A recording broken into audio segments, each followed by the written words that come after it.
Bonjour, Frédéric Janvier, expert comptable. Nous allons parler aujourd'hui de l'intéressement des salariés ou de la prime d'intéressement des salariés.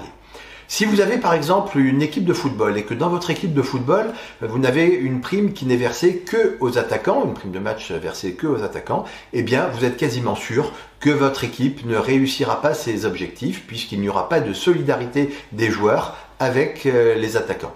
Eh bien, c'est exactement la même chose en entreprise. Si vous n'avez que des primes versées à certains salariés, aux commerciaux par exemple, eh bien, l'ensemble de la société ne sera pas solidaire de vos commerciaux et donc, ce sera démotivant pour les autres salariés et donc la productivité de l'entreprise en pâtira.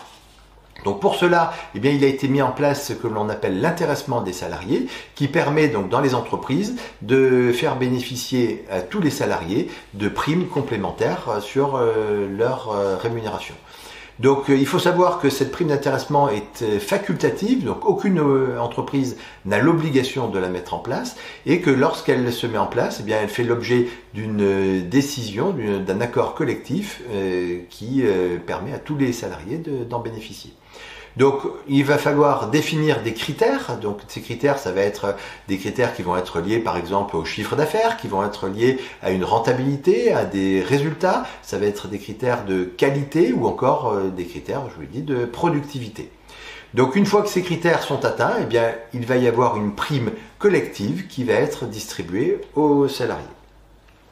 Donc l'objectif de cette prime, c'est que quand la société gagne, eh bien les salariés gagnent également.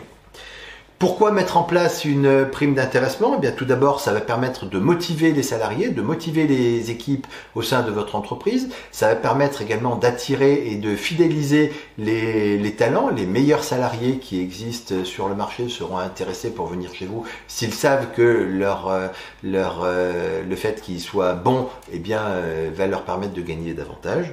Ça va permettre également d'améliorer l'ambiance de travail et ça va permettre de bénéficier d'avantages fiscaux à chacun, puisqu'il faut savoir que la prime d'intéressement est exonérée de cotisations sociales tant pour les salariés que pour la société. Alors qu'on te dit exonération de cotisations sociales, c'est toutes les cotisations sociales, sauf toujours la CSG et la CRDS qui, elle, n'est jamais exonérée. Et puis, si vous souhaitez laisser votre prime d'intéressement dans la société ou dans un plan d'épargne entreprise, eh bien à ce moment-là, à la sortie, 5 ans après, vous bénéficiez d'une exonération complète d'impôt sur le revenu également. Comment mettre en place donc cette prime d'intéressement? Eh bien, on va définir tout d'abord des critères. Donc, je vous le disais tout à l'heure, ça va être des critères liés au chiffre d'affaires ou à la rentabilité, à la qualité ou à la productivité ou d'autres critères que vous pouvez inventer. Il va falloir rédiger un accord collectif entre vous et les instances représentatives du personnel, ou si vous n'en avez pas, eh bien c'est une décision unique, unilatérale de l'employeur qui pourra fixer cette prime d'intéressement. Et puis, il va falloir véritablement communiquer et impliquer les salariés de votre entreprise dans le suivi et dans l'amélioration de la rentabilité de l'entreprise pour leur permettre de bénéficier de cette prime. Les limites et les précautions à prendre, eh bien, ça va être tout d'abord de fixer des objectifs qui ne vont pas être atteignables. Donc si l'objectif est beaucoup trop fort, eh bien, les salariés, au lieu de les motiver, au contraire, ça va les démotiver et donc l'objectif ne sera pas atteint. Il va falloir fixer des objectifs de contrat d'intéressement qui soient clairs, puisque si vous avez atteint les objectifs et que la prime, on ne comprend pas trop comment elle est versée, les salariés, là aussi, ils seront complètement démotivés. Et auprès des salariés, il va falloir régulièrement communiquer sur l'accord d'intéressement et surtout les résultats qui vont leur permettre d'atteindre cette prime. Ce contrat d'intéressement peut intéresser aussi directement le chef d'entreprise. À partir du moment où il a un salarié, eh bien, il pourra mettre en place un accord d'intéressement avec les avantages dont on parlait tout à l'heure, les avantages fiscaux et sociaux de cet accord d'intéressement.